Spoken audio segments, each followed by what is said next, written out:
बिहार सरकार ने 4 लाख शिक्षकों को खुशखबरी दे दी है। राज्य सरकार ने अब नियोजित शिक्षकों को राज्य कर्मी का दर्जा देने का फैसला ले लिया है, लेकिन इसके लिए अभी भी शिक्षकों को एक खास परीक्षा देनी होगी।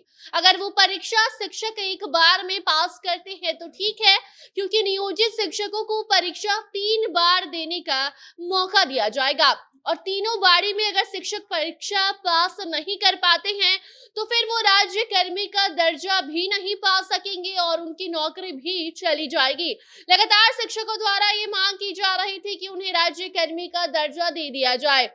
नई नियमावली आने के बाद भी बिहार सरकार से लगातार ये मांग की जा रही थी, जो सरकार ने अब पूरी कर दी है, लेकिन एक शर्त रख दी है। क्या है वो शर्त, कैसे होगी परीक्षा, सारी जानकारी आपको देंगे। साथ में ये भी बताएंगे कि अगर जो नियोजित शिक्षक हैं वो राज्य कर्मी का दर्जा पाते हैं तो उनकी जो सैलरी है वो कितनी ज्यादा बढ़ा दी जाएगी।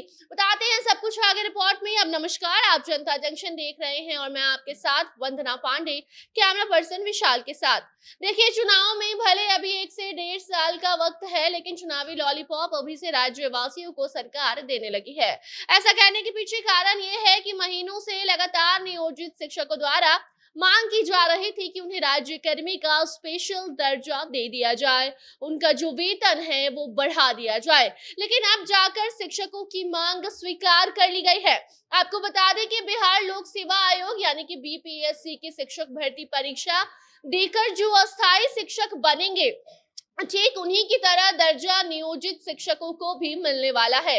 इसके साथ साथ कई सारे अन्य लाभ के नियोजित शिक्षक अब हकदार बन जाएंगे। मुख्यमंत्री नीतीश कुमार की सरकार ने अब नियोजित शिक्षकों की अस्थायीकरण की नियमावली तैयार कर ली है और अब बता दिया है कि नियोजित शिक्षक भी राज्य कर्मी का दर्जा पा सकते हैं।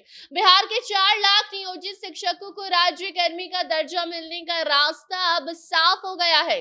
बस 1 हफ्ते का वक्त दिया गया है। अगर इस फैसले पर कोई आपत्ति नहीं जताई जाती है तो फिर ये बात पक्की हो जाएगी कि नियोजित शिक्षक राज्य कर्मी कहलाएंगे, क्योंकि फिलहाल बिहार विद्यालय विशिष्ट शिक्षक नियमावली 2023 का जो मैनुअल ड्राफ्ट है वो जारी तो कर दिया गया है, जिसे कि शिक्षा विभाग की ऑफिशियल वेबसाइट पर अभी अपलोड किया गया है और 1 हफ्ते का वक्त लिया गया है।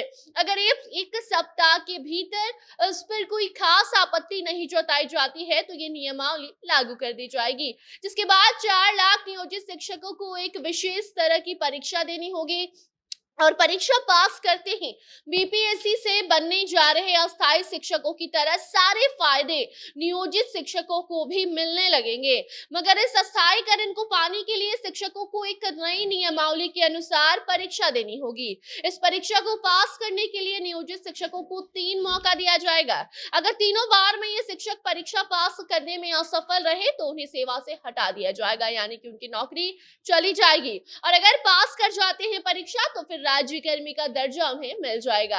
जानकारी के अनुसार नियमावली के तहत अगर ये परीक्षा होगी तो 1 साल में 3 बार परीक्षा ली जाएगी और फिर नियोजित शिक्षकों को राज्य कर्मी का दर्जा मिल जाएगा। इसी के साथ अब आप ये भी जान लीजिए कि अगर नियोजित शिक्षक परीक्षा पास कर लेते हैं, अगर वो राज्य कर्मी का दर्जा पा लेते हैं तो उनका जो वेतन है वो कितना होगा। तो खबरों के मुताबिक कक्षा 1 से 5 तक के विशिष्ट शिक्षक को महीने का 25,000 रुपए दिए जाएंगे। कक्षा 6 से 8 तक के विशिष्ट शिक्षक को 28,000 रुपए दिए जाएंगे।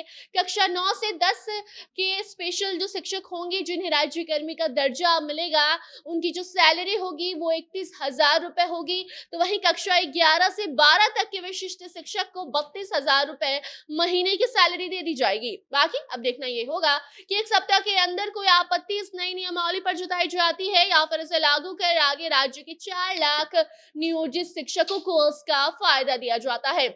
कोई नई जानकारी से जुड़ी सामने आती है तो आपको हम जरूर बताएंगे। तब तक आप उस खबर पर अपनी प्रतिक्रिया कमेंट सेक्शन में बताइए, वीडियो को शेयर कीजिए और बाकी खबरों के लिए बने रहिए जनता जंक्शन के साथ। धन्यवाद।